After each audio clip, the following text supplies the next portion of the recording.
korban bagi. 请大家站立，我们一起来唱第一首诗歌。 Jemaat diundang berdiri, mari kita memuji Tuhan dengan pujian 同心侍奉主。 satu hati melayani Tuhan.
Jemaat dipersilakan duduk mari bersatu dalam doa.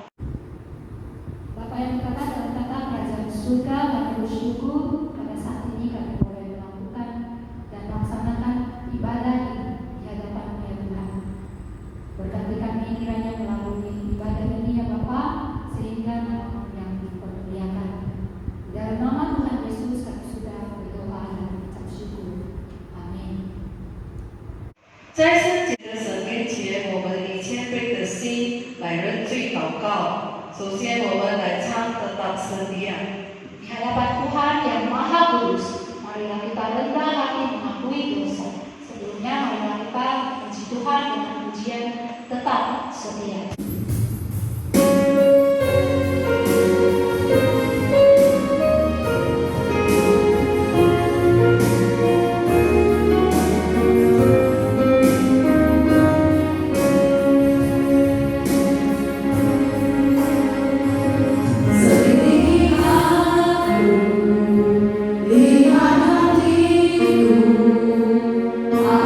Aku sungguh mengasihimu, Yesus.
22 ayat 5. Dosaku kuberitahukan kepadamu, dan kesalahanku tidaklah disembunyikan. Aku berkata, aku akan mengaku kepada Tuhan pelanggaran-pelanggaranku, dan Engkau mengampuni kesalahan karena dosaku.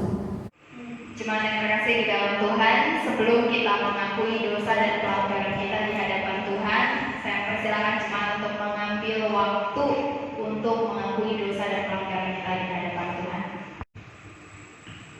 Bapa di dalam kerajaan surga, melalui pujian yang barusan kami naikkan, kami menyadari sepenuhnya ya Bapa, bahwa tidak ada satu hal pun yang dapat kami sembunyikan dari hadapan Tuhan. Engkau mengetahui kami ya Bapa, bahkan hingga kedalaman hati kami Engkau tahu. Tidak ada satu hal pun yang tersembunyi dari hadapan Engkau. Maka sangat bodohlah kami jika kami menganggap bahwa ketika kami melakukan dosa Engkau tidak tahu. Bapa, di dalam kemahatauan-Mu Engkau melihat betapa kami adalah manusia yang hina, manusia yang begitu kotor, dan manusia yang sesungguhnya tidak layak untuk dipanggil sebagai anak-anak Allah. Tuhan, ampunilah kami jika sering kali melalui pikiran kami, pemikiran-pemikiran kami tidak memuliakan Tuhan. Sering kali ya Bapa, melalui pikiran kami ragu akan penyertaan Tuhan. Kami khawatir akan hidup kami khawatir akan kecukupan kami hari lepas hari. Tuhan, ampunilah kami. Padahal firman-Mu mengatakan bahwa Engkau akan mencukupkan segala kebutuhan kami. Tuhan, kiranya Engkau mengampuni setiap kami atas segala pikiran-pikiran yang tidak menyenangkan hati Tuhan. Bahkan seringkali ya Bapa, tidak hanya melalui pikiran kami seringkali juga mendukakan hati Tuhan melalui sikap hidup kami. Seringkali kami bertingkah seperti orang-orang yang tidak mengenal Engkau. Seringkali kami hobi untuk berbuat dosa. Seringkali ya Bapa, dengan sengaja kami menjatuhkan diri kami ke dalam dosa. Ya Bapa, ampunilah kami. Dan juga ya Tuhan, Engkau melihat bahwa seringkali kami lemah di dalam menggunakan mulut kami. Seringkali mulut kami menjadi batu sandungan bagi orang-orang di sekitar kami. Bahkan seringkali melalui mulut kami mengatakan hal-hal yang tidak benar, hal-hal yang mendukakan hati Tuhan. Tuhan, ampunilah kami ya Bapa. Kiranya Tuhan, Engkau yang boleh menyuci kuduskan kami, supaya kami boleh terus layak di hadapan-Mu. Kiranya Tuhan juga yang boleh menuntun hati kami, supaya kami tidak kembali jatuh ke dalam dosa yang sama. Kami tidak kembali jatuh dan tergoda terhadap dosa yang sama ya Bapa. Tapi biarlah kami boleh berubah, kami boleh melawan segala keinginan dosa yang ada di dalam diri kami, sehingga hari lepas hari kami boleh semakin memuliakan Tuhan. Terima kasih untuk pengampunan-Mu yang telah Kau berikan bagi setiap kami orang yang tidak layak ini ya Bapa. Kiranya Engkau terus yang mengubahkan hidup kami, mengubahkan hati dan pikiran kami. Terima kasih Bapa di dalam surga, di dalam nama Tuhan Yesus kami berdoa dan bersyukur. Amin. 我们一起来念主祷文。我们在天上的父，愿人都尊父的名为圣，愿父的国降临，愿父的旨意行在地上，如同行在天上。我们日用的饮食，今日赐给我们，赦免我们的罪，如同我们赦免得罪我们的人，不叫我们遇见试探，拯救我们脱离凶恶。因为国度、权柄、荣耀，皆是父的。这道留言，阿门。我们一起来宣布我们的信仰。读圣经，我信上帝全能的父，创造天地的主。我信我主耶稣基督，上帝的独生者，因圣灵感应，如同真理玛利亚所生，在本丢比拉多手下受难，被钉于十字架，受死埋葬，第三天从死人中复活，升天，坐在全能父上帝的右边，将来必从那里降临，审判活人死人。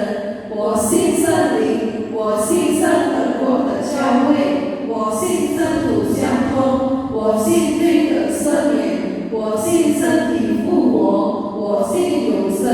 阿门。我们来起应经文。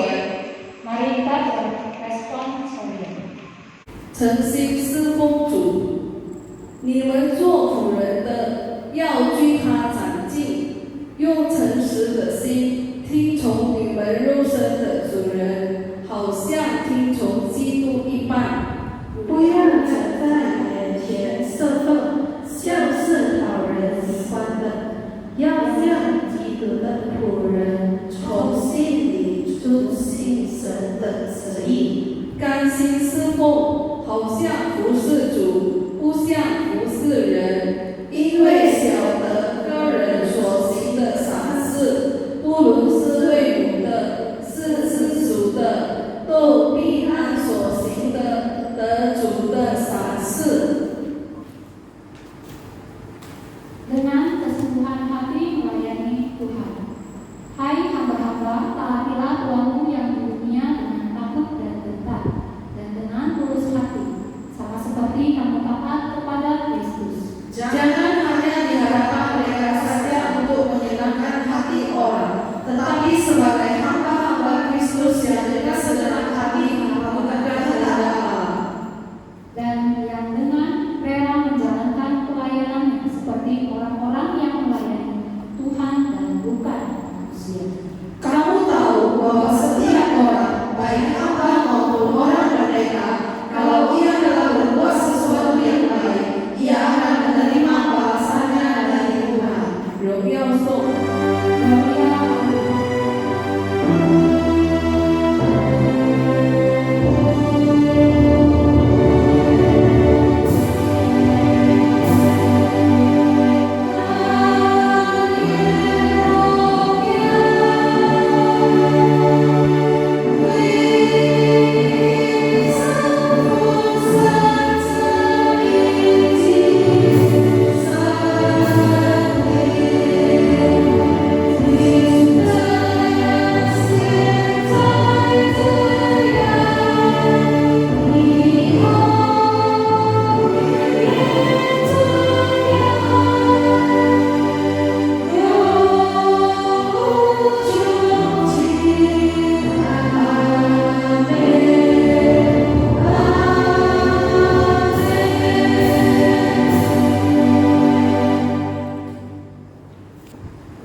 Ya, selamat pagi semua dan terima kasih dalam Tuhan.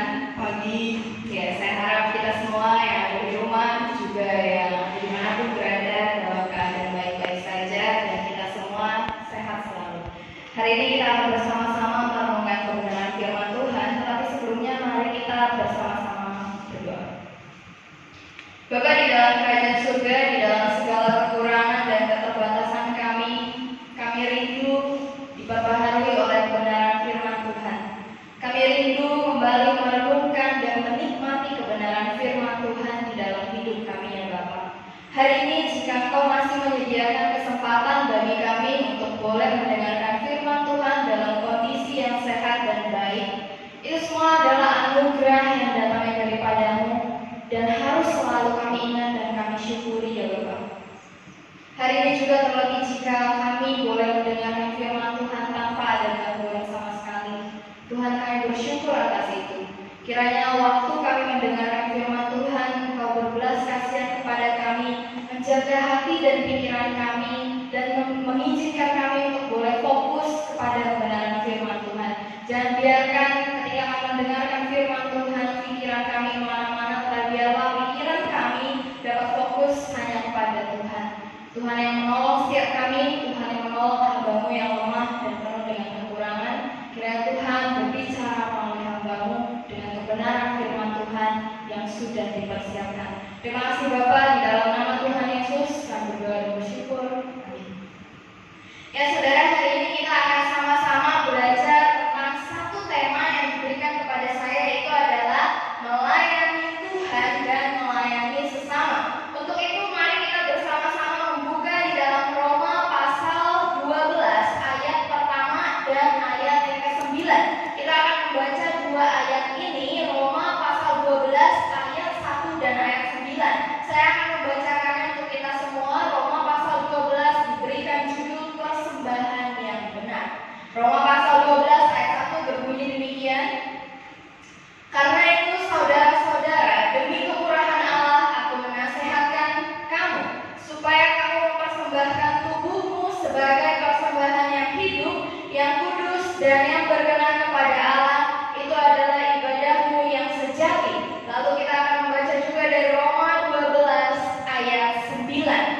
berbunyi demikian, hendaklah kasih itu jangan pura-pura, jauhilah yang jahat dan lakukanlah yang baik. Saudara yang terkasih dalam Tuhan, dua hal di dalam tema ini yang akan kita pelajari, yaitu melayani Allah dan melayani sesama. Saudara yang terkasih dalam Tuhan, dua hal ini hanya bisa Anda dan saya lakukan jika kita mempunyai satu hal. Apa satu hal itu? Melayani Allah dan melayani sesama hanya bisa kita kerjakan jika kita mempunyai kasih kepada Allah. Saudara yang terkasih dalam Tuhan, banyak orang melayani Tuhan tapi tidak mengasihi Tuhan. Lalu mungkin kita berpikir, contoh emang bisa kalau orang tidak mengasihi Tuhan lalu dia melayani Tuhan? Sangat bisa Bapak Ibu Saudara. Sangat bisa kita aktif di gereja tetapi hati kita tidak tertuju pada Tuhan. Sangat bisa Anda dan saya melayani Tuhan setiap minggu tapi kita tidak pernah mencintai Allah yang kita layani. Lalu bisa nggak kalau orang berbuat baik tetapi dia sendiri sebetulnya tidak mengasihi Tuhan? Sangat bisa Bapak Ibu. Bahkan saudara-saudari kita yang berbeda iman dari kita, mereka tidak mengenal siapa itu Yesus, mereka bisa berbuat baik. Inilah perbedaan antara kekristenan dengan yang lainnya.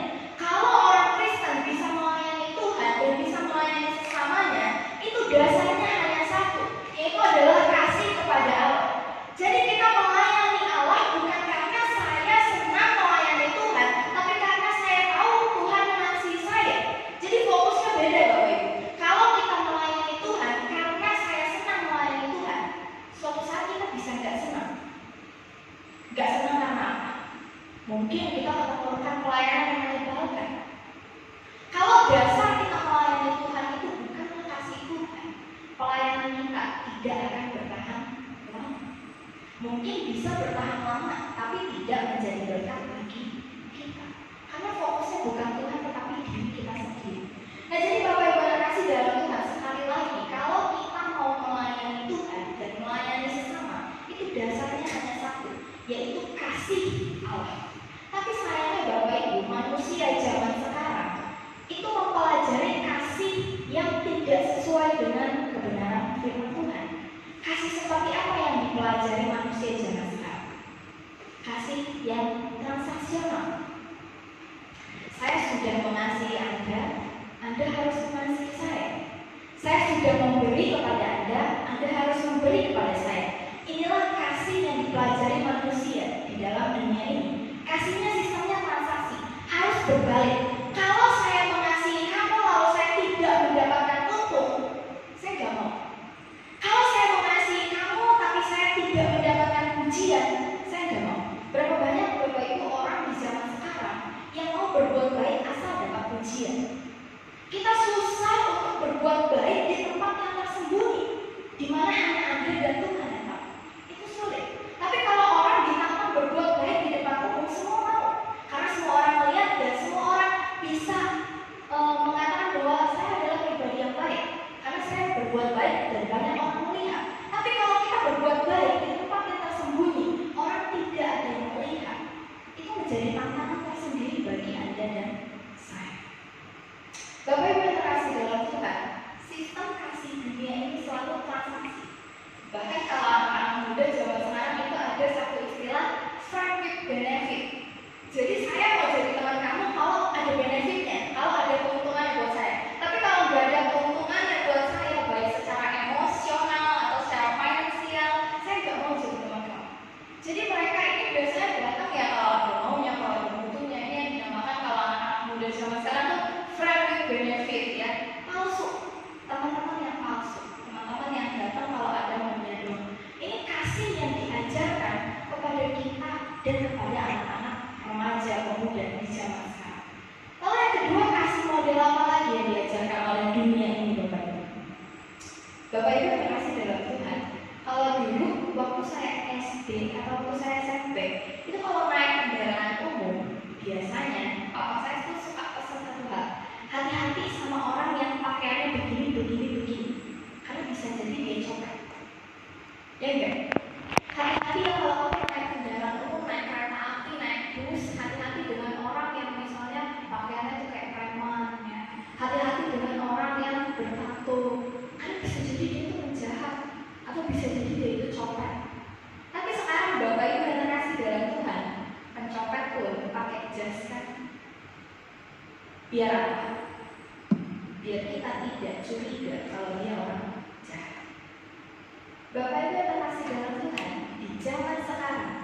kejahatan ditutupi oleh kasih.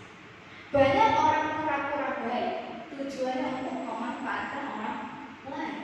Banyak orang pura-pura mengasihi, tujuannya ternyata bukan karena dia tulus mengasihi, tetapi karena dia ingin memanfaatkan. Bapak Ibu, beberapa bulan yang lalu ada di sebuah berita, cukup ramai berita ini. Jadi ada seorang gadis bertemu dengan seorang laki-laki di media sosial. Nah, singkat cerita, mereka ini menjalin hubungan online, ya, berpacaran via online, ya, seperti kita sekarang beribadah via online. Ternyata anak-anak muda kita pun udah mendahului kita. Mereka pacaran via online. Artinya pacaran via online itu apa? Mereka nggak pernah ketemu sebelumnya, hanya ketemu di dunia maya. Nah, jadi Bapak Ibu, singkat cerita, gadis ini bertemu dengan seorang laki-laki yang menurut dia laki-laki ini tuh baik, dan laki-laki ini tuh laki-laki yang serius. Laki-laki ini tuh mengatakan bahwa dia mencintai gadis ini dan pengen menikahi gadis ini. Akhirnya singkat cerita, gadis ini dan laki-laki ini merencanakan suatu pertemuan. Oke, kata laki-lakinya, oke, kamu datang ya ke tempat saya, bawa keluarga dulu ya. Lalu si gadis mengiyakan, oke, nanti kita ketemuan ya. Singkat cerita, gadis ini bersama mamahnya, bersama papahnya datang naik mobil menemui si laki-laki ini. Akhirnya ketika ketemu si laki-laki ini, mereka bersama-sama menuju rumah si laki-laki. Dan Bapak Ibu, ketika turun di sebuah gang yang dikatakan laki-laki ini, rumah saya di dalam gang ini, mobilnya parkir di sini aja. Jalan mereka berbagi, jalan sama-sama gitu ya. Tetapi si laki-laki ini bilang ke pacarnya, tunggu bentar, ada sesuatu yang ketinggalan di dalam mobil itu dan barang itu penting. Boleh nggak saya pinjam kunci mobilnya, saya ambil barangnya? Karena si ceweknya percaya bahwa si laki-laki ini mencintai dia, ceweknya nggak akan berpikir laki-laki ini akan berbuat jahat, diberikanlah kunci mobil kepada si laki ini. Ketika laki ini diberikan kunci mobil dan dia tunggu di sini ya, saya ambil barangnya sebentar. Hari itulah, detik itulah, terakhir kali si gadis dan si keluarga ini bertemu dengan laki-laki itu. Laki-laki itu kabur membawa mobil yang digunakan oleh sang gadis dan keluarga. Jadi Bapak Ibu yang kasih dalam Tuhan, tampaknya laki-laki ini mengasihi perempuannya, tapi ternyata dia sedang menutupi kejahatannya. Saudara yang terkasih dalam Tuhan, yang namanya kasih itu di dalam dunia ini bisa sekali dimanipulasi. Orang bisa menutupi kejahatan dan niat jahatnya dengan apa tuh maksudnya? Dengan pura-pura mengasihi. Jadi Bapak Ibu yang terkasih dalam Tuhan, kasih yang diajarkan dunia adalah kasih yang seperti ini. Lalu kasih seperti apa yang diajarkan di dalam kekristenan? Tentu kasih yang sangat berbeda dengan kasih yang diajarkan di dalam dunia ini. Di dalam kekristenan kita mengenal kasih yang tidak mengharapkan pamrih. Di dalam kekristenan kita mengenal kasih yang unconditional, kasih yang tidak melihat fisikmu seperti apa, kasih yang tidak melihat masa lalumu seperti apa, tetapi kamu diterima, kamu diangkat sebagai anak Allah tanpa memandang statusmu siapa, tanpa memandang latar belakangmu untuk siapa, tanpa memandang dosa yang pernah kamu lakukan apa. Kita diterima apa adanya oleh Yesus Kristus. Ini adalah kasih yang unconditional, kasih yang tidak mementingkan kondisi fisik, kondisi ekonomi, kondisi Anda hari ini. Kasih yang menerima Anda apa adanya. Ini perbedaan kasih yang diajarkan dunia dengan kasih yang diajarkan di dalam kekristenan. Dan kasih inilah yang menjadi dasar kita melayani Tuhan dan kita melayani sesama. Jadi Bapak Ibu yang terkasih, bayangkan jika Anda dan saya melayani Tuhan dengan menggunakan prinsip kasih ini. Kasih yang tidak mengharapkan balasan. Kita melayani di gereja, kita bertemu dengan orang-orang yang menyebalkan. Bagaimana respon kita? Kalau kita pakai prinsip kasih ini di dalam pelayanan kita, kita akan dengan ikhlas Bapak Ibu menjalankan pelayanan kita walaupun rekan pelayanan kita tidak menyenangkan. Jadi Bapak Ibu yang dalam Tuhan, prinsip kasih ini yang diajarkan di dalam kekristenan itu sangat penting di dalam pelayanan kita kepada Tuhan dan di dalam pelayanan kita kepada manusia. Karena kalau orang tidak memakai prinsip kasih ini di dalam melayani sesamanya, maka dia akan selalu mengharapkan apa yang dia lakukan kepada sesamanya itu berbalik kepada dia. Oh, saya akan baik ke kamu kalau saya juga dapat keuntungan. Ini sistem kasih yang transaksi dan ini tidak sesuai dengan kebenaran kekristenan, tidak sesuai dengan ajaran Kristus. Nah, jadi Bapak Ibu yang terkasih dalam Tuhan, kita akan belajar prinsip kasih yang diajarkan Paulus di dalam kitab Roma. Yang pertama kita melihat dasar dari kasih yang harus dikerjakan setiap orang percaya. Orang percaya kalau berani mengasihi sesama dan berani mengasihi Allah, berani melayani sesama dan berani melayani Allah, itu satu Bapak Ibu, dia harus sudah terlebih dahulu mempersembahkan dirinya sebagai persembahan yang hidup di hadapan Tuhan. Saudara, kalau kita pergi ke gereja, kita kasih persembahan itu benda mati. Dia nggak bisa jalan-jalan, dia nggak bisa berontak. Kita mau masukin dia ke dalam kantong persembahan, dia nggak bisa berontak, jangan nggak bisa. Tapi Bapak Ibu, yang dimaksud Paulus di dalam Roma pasal 12 ini adalah Tuhan menginginkan persembahan yang hidup. Seumur dari PL sampai PB selalu benda mati yang dijadikan persembahan. Hewan yang dikorbankan harusnya sudah disembelih terlebih dahulu. Tetapi di dalam perjanjian baru, Paulus mengatakan Yesus mau, Allah mau persembahan yang hidup. Berarti siapa? Persembahan yang hidup adalah manusia, Anda dan saya. Anda memiliki hati, Anda memiliki perasaan, Anda memiliki kehendak sendiri. Tetapi di dalam kehendak Anda memilih untuk mempersembahkan diri Anda kepada Kristus. Orang kalau mau melayani Tuhan, dia harus terlebih dahulu mempersembahkan dirinya untuk Kristus. Kalau kita tidak mempersembahkan diri kita terlebih dahulu kepada Kristus, lalu kita langsung melayani Tuhan, jadinya seperti apa Bapak? Dasar pelayanannya bukan Kristus, tapi diri sendiri. Jadi Bapak Ibu yang terkasih dalam Tuhan, ketika kita menjadikan diri kita ini persembahan yang hidup, berarti kita itu siap dipakai Tuhan. Siap dipakai Tuhan, siap dipakai untuk melayani Tuhan. Kita tidak lagi pelayanan karena terpaksa, karena gak enak, udah dijadwalin, karena segan mau nolak. Kita gak lagi pelayanan dengan alasan-alasan yang demikian. Ketika Anda dan saya menjadikan diri Anda sebagai persembahan yang hidup di hadapan Tuhan, kita akan melayani karena kita mencintai Tuhan. Satu-satunya penyebab yang paling baik di dalam pelayanan kita kepada Tuhan adalah karena kita mencintai Tuhan. Bapak Ibu Saudara yang terkasih dalam Tuhan, banyak gitu ya, kadang saya ketemu orang gitu ketika melayani, ditanya, kenapa sih kamu mau melayani Tuhan? Lalu dia jawab begini, ya karena gereja gak ada orang lagi, makanya saya pelayanan. Terus ditanya lagi, yang kedua, kenapa sih kamu mau melayani Tuhan? Disuruh. Lalu ada lagi jawaban yang paling lucu Bapak Ibu, kenapa sih kamu mau melayani Tuhan? Saya kan gak bisa nyanyi nih, contoh. Jadi kalau saya pelayanan, mungkin saya bisa jadi penyanyi yang lebih baik. Saudara yang terkasih di dalam Tuhan, penyebab pelayanan yang seperti ini tidaklah memuliakan Tuhan. Kita harus jujur dan kita harus clear di bagian ini bahwa ketika kita melayani Tuhan, dasarnya bukan karena kita cinta sama Tuhan, maka itu sungguhnya tidak memuliakan Tuhan. Karena begini Bapak Ibu terkasih dalam Tuhan, kalau saya melayani Tuhan, tetapi saya sendiri tidak mencintai Tuhan, maka sebenarnya siapa yang sedang saya layani? Saya melayani manusia, saya melayani tugas gereja, saya bukan melayani Tuhan. Jadi Bapak Ibu yang terkasih dalam Tuhan, ketika kita melayani bukan atas dasar cinta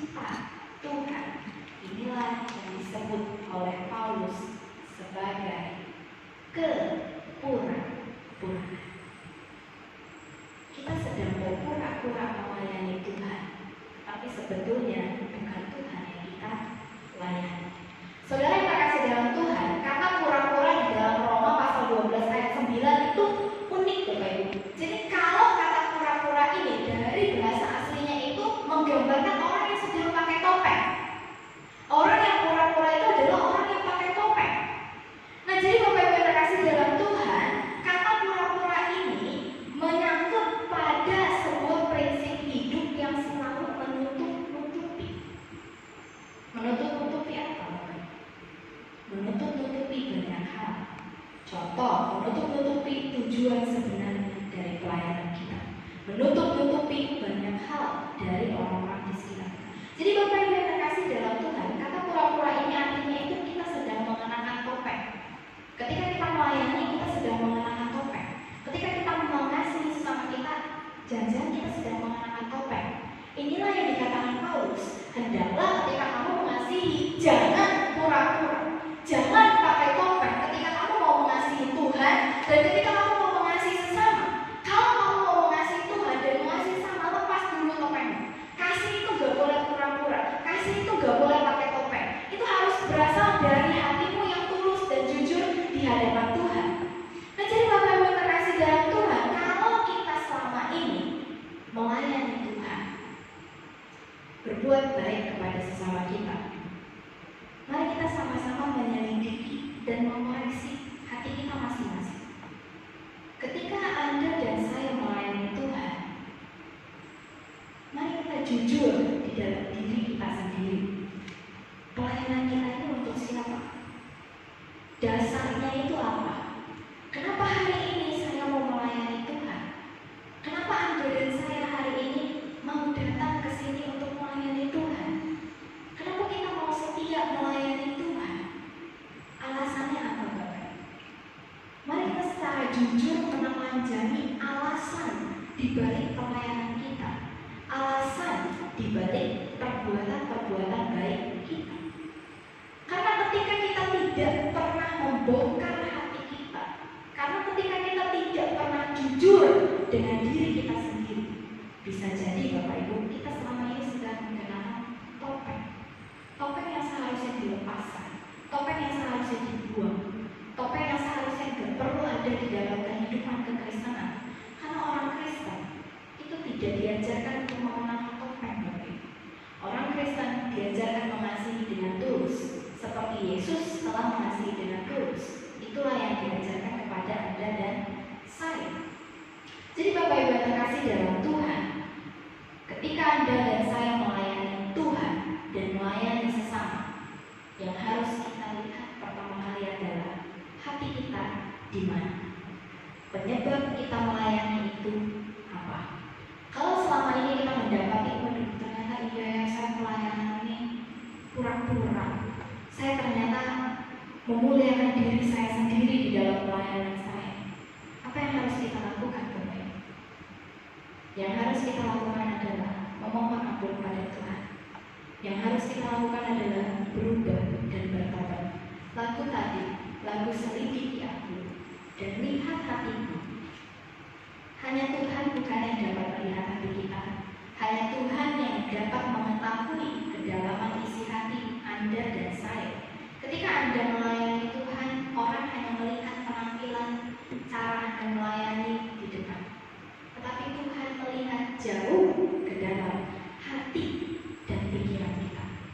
Kira-kira apa yang Tuhan dapat ketika Tuhan menilik hati Anda dan saya ketika kita melayani, ketika kita melakukan kebaikan.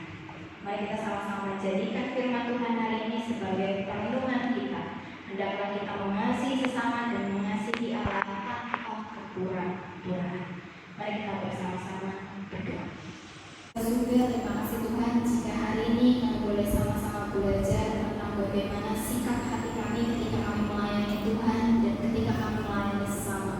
Tuhan, seringkali Engkau mendapati mungkin ketika kami melayani-Mu, hati kami sebetulnya memuliakan diri kami sendiri. Hati kami sesungguhnya mencari pujian untuk untuk diri kami sendiri. Hati kami sesungguhnya tidak tertuju kepada Tuhan.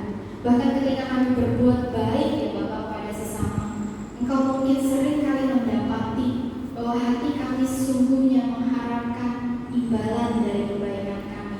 Mungkin kami tidak mengharapkan uang, mungkin kami tidak mengharapkan materi, tapi mungkin kami mengharapkan pujian, kami mengharapkan sanjungan dari orang-orang di sekitar kami. Tuhan, ampunilah kami ya Bapa.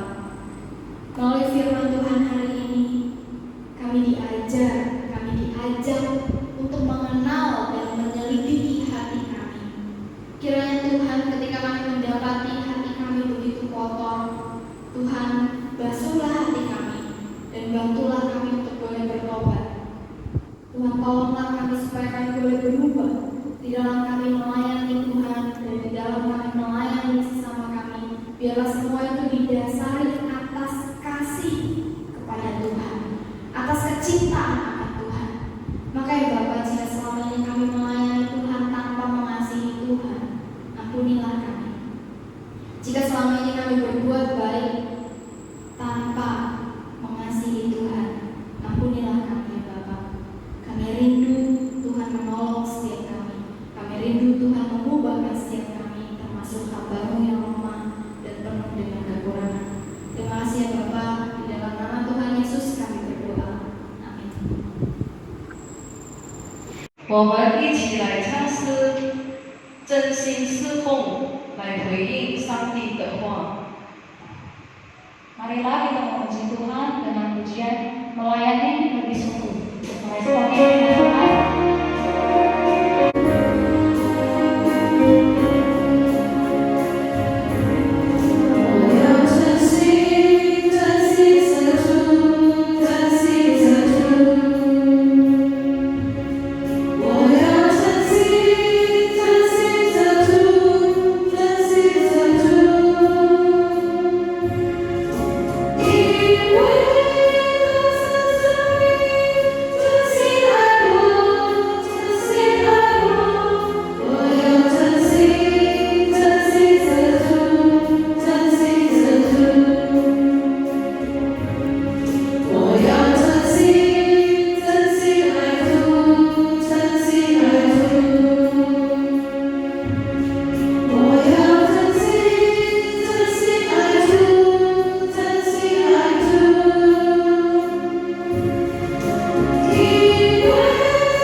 Kiranya Tuhan terus menjauhkan kita dari segala mara bahaya, dan Tuhan yang terus memimpin langkah kehidupan kita hingga kita bertemu dengan Tuhan untuk yang kedua kalinya. Di dalam nama Tuhan Yesus kami berdoa dan bersyukur. Amin.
Shalom. Ya, saya berharap kita semua ada dalam kondisi yang baik-baik saja dan kita semua tetap taat melakukan ibadah kita meskipun ibadah kita online dari rumah. Saya juga tidak lupa mengucapkan terima kasih kepada setiap jemaat yang masih tetap setia melayani Tuhan. Biarlah kita terus bersama-sama berusaha melakukan yang terbaik untuk melayani Tuhan di tempat ini. Ya saudara yang terkasih dalam Tuhan, ada satu pengumuman yang ingin saya sampaikan adalah bahwa jika jemaat ingin memberikan persembahan itu bisa diberikan melalui rekening transfer, melalui rekening transfer yang sudah di-share di grup jemaat ya. Jadi bisa juga dari rekening transfer dan bisa juga melalui OVO ya. Jemaat bisa melakukan hal yang demikian. Namun jika memang tidak bisa untuk memberikan persembahan via rekening transfer atau melalui OVO, bisa disimpan dulu persembahannya dan nanti jika kita sudah melakukan ibadah yang tidak online, ibadah seperti biasa, mari bersama-sama kita membawanya dan memberikannya untuk Tuhan. Itu saja pengumuman dari saya. Sekian dan terima kasih.